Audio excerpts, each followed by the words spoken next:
anti-Semitic tropes. Things became worse after the death of Jesus Christ.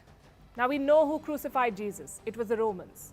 But Christian propaganda hid that for a long, long time. Now I'm throwing some dates at you, so listen closely. Jesus was crucified in the year 33 AD. Like I said, the Romans did it. Years later, in 70 AD, the Romans destroyed the Temple of Jerusalem. It was like a watershed moment. Christians and Jews saw it as divine punishment. The New Testament reflected that. Instead of the Romans, it now blamed the Jews. Dear Ms. Palki Sharma, I hope this message finds you well. I recently watched your program on anti-Semitism, and I appreciate the depth with which you explore historical topics.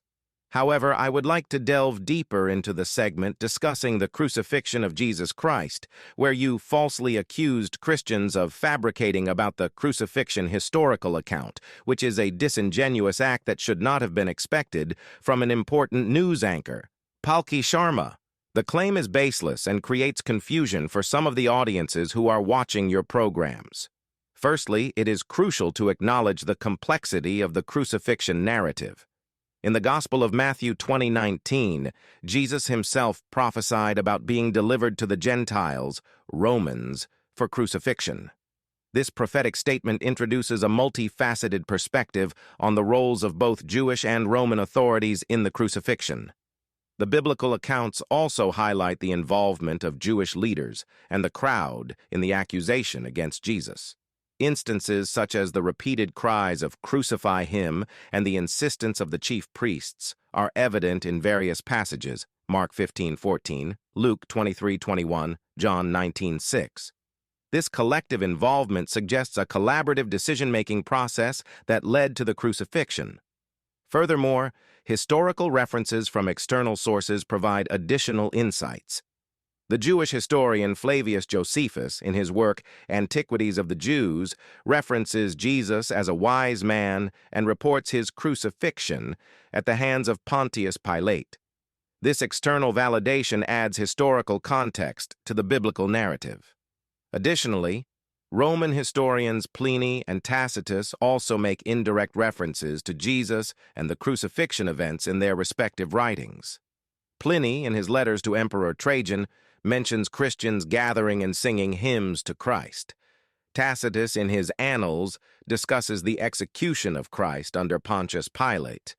These references from non-biblical sources contribute to a more comprehensive understanding of the crucifixion.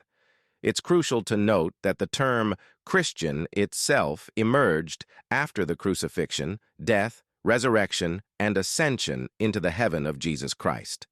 This historical context emphasizes the evolving nature of religious identity and highlights that the term did not exist at the time of the events being discussed. However, your concern about potential bias or the suppression of historical facts is invalid. Historical events, especially those with religious significance, can be interpreted and presented through various such as biblical and extra-biblical sources.